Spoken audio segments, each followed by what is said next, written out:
everybody. This is my audience.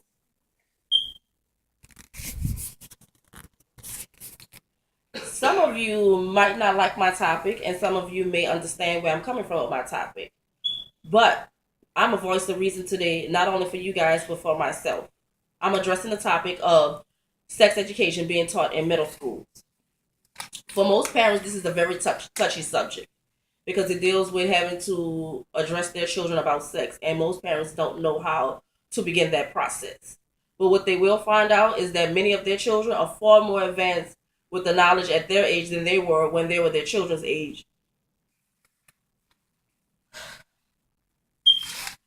Sex is presented to middle school and I want to say most teens at an early age, even some elementary children, because it's introduced to them through video games, through music, movies, and most of all, which we are all aware of, peer pressure. According to DoSomething.org, over 7,500,000 girls each year between the ages of 15 and 19 become pregnant. And more than 80% of them say that the pregnancy was unplanned or unexpected. They also state that teens that receive comprehensive education, they are less likely to become pregnant at an early age because they receive a more in-depth knowledge of sex education versus those who only receive education about contraception and maybe about abstinence. When sex education is addressed in schools at this point right now, they're only addressing, oh, you should have safe sex or you should practice abstinence. But we all know when we're told to do that, it's more as if, oh, don't do that. And we want to know why we can't do that. So we're gonna go out there and try to have sex. That's what most teens did. Most teens my age did as well. And we also know that curiosity killed the cat. And what I mean by that is many of our teens have went out here without proper knowledge of sex, and they've contracted a sexually transmitted disease, which is also known as STD.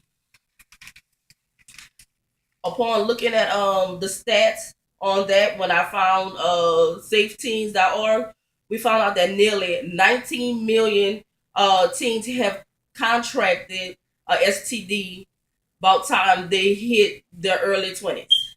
Most of them have had multiple. Also, we found out that every hour, at least two teens again, contract HIV.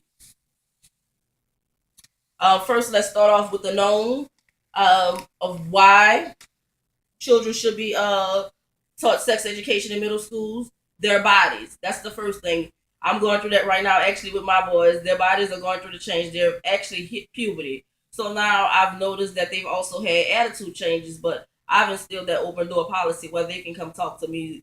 And it's funny because my grandmother always says, boy, you show your mama all your business? But I like that because I opened that door for him to come explain to me what's going on with his body so we can ask the proper questions when we go out to the doctor. Also, that prevents them from keeping secrets from you. And to those teens who are aware, who aren't aware of their bodies, it'll make them withdraw, and it makes the door open for individuals to harm them. And they'll be like, oh, girl, you're developing nice, but most girls are taking it as a compliment when actually it's a predator coming towards them negatively. On debate.org, there was a few debates that I found about the topic sexual education being taught in middle schools. And some of the pros, one was knowledge is power. The more children know, the better. They feel as if schools should build that foundation and the parents should build on that foundation. And I agree with them on that. When it came down to another situation that was a pro, a lady stated on that she got pregnant at the age of 15. And now she currently has 3 children and she's only in her mid-20s. She wished that someone would have gave her the proper knowledge to at least prevent her from at least having multiple children. If it wouldn't stopped her from at least having one, she wouldn't have had it at 15, maybe 19. The cons: parents are afraid that children would actually make fun of the images and wouldn't understand the importance of the situation or the reason why they're having this sex education class. And they also stated that children would only sit in the class and disrupt the class versus in taking the proper knowledge. With me, I understand both sides of the spectrum, both sides of the story. Yes, I feel some children would mock the situations that are going on, but on the other hand, that child that needs that message that don't have a parent at home to properly inform them, this will help them. This will help them use this as an outlet in case they are being sexually abused at home. Most importantly, we are in our final hour, and our children are our future. So this is the time where parents need to step up, and basically do something like the first one kind of addressed. Parents should basically step up. I found an article online on publicnewsservice.org, and it said that parents' involvement with sexuality actually begins.